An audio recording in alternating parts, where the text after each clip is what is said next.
एक जगह एक लोभी और निर्दय व्याध रहता था। पक्षियों को मारकर खाना ही उसका काम था।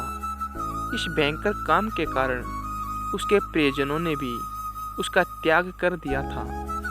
तब से वह अकेला ही हाथ में जाल और लाठी लेकर जंगलों में पक्षियों के शिकार के लिए घूमा करता था। एक दिन उसके जाल में एक कबूतरी फंस गई।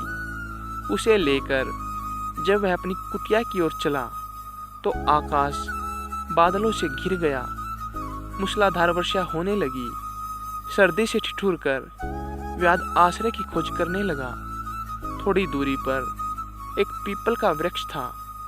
उसके खोल में घुसते हुए उसने कहा, यहाँ जो भी रहता है मैं उसकी शरण जाता हूँ। इस समय जो मेरी सहायता करेगा उसका जन्म भर ऋणी रहूँगा। उस खोल में वही कबूतर रहता था जिसकी पत्नी को व्याध ने जाल में फंसाया था। कबूतर उस समय पत्नी के वियोग से दुखी होकर विलाप कर रहा था।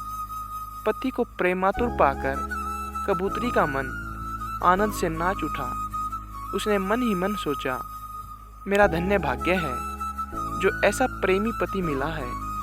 पति का प्रेम ही पत्नी का जीवन है। पति की प्रसन्नता से ही स्त्री जीवन सफल होता है। मेरा जीवन सफल हुआ। यह विचार कर वह पति से बोली, पतिदेव, मैं तुम्हारे सामने हूँ। इस व्याध ने मुझे बांध लिया है। यह मेरे पुराने कर्मों का फल है। हम अपने कर्म फल से ही दुख भोगते हैं।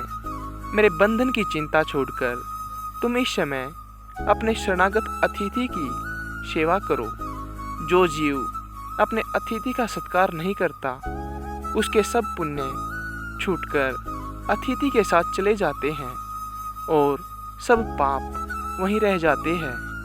पत्नी की बात सुनकर कबूतर ने व्याध से कहा, चिंता न करो वधिक, इस घर को भी अपना ही जानो।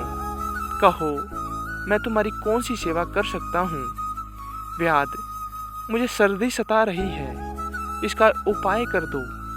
कबूतर ने लकड़ियाँ इकट्ठी करके जला दी और कहा, तुम आग सेक कर सर्दी दूर कर लो। कबूतर को अब अतिथि सेवा के लिए भोजन की चिंता हुई, किंतु उसके घोंसले में तो अन्न का एक दाना भी नहीं था। बहुत सोचने के बाद उसने अपने शरीर से ही व्याध की भूख मिटाने का विचार किया। यह सोचकर वह महात्मा कबूतर स्वयं जलती आग में कूद पड़ा। अपने शरीर का बलिदान करके उसने व्याध के तर्पण करने का प्रण पूरा किया। व्याध ने जब कबूतर का यह अद्भुत बलिदान देखा तो आश्चर्य में डूब गया। उसकी आत्मा उसे धिक्कारने लगी। उसी क्षण उसने कबूतरी को जाल से निकालकर मुक्त कर दिया और पक्षियों को फंसाने के जाल व अन्य उपकरणों को तोड़ फोड़ कर फेंक दिया। कबूतरी अपने पति को आग में जलता देखकर विलाप करने लगी। उसने सोचा, अपने पति के बिना अब मेरे जीवन का प्रयोजन ही क्या है। मेरा संसार उजड़ गया। अब किसके लिए प्राण धारण करूं। यह सोचकर वह पतिव्रता भी आग में कूद पड़ी। इन दोनों के बलिदान पर आकाश से पुष्प वर्षा हुई। व्याध ने भी उस दिन से प्राणी हिंसा छोड़ दी।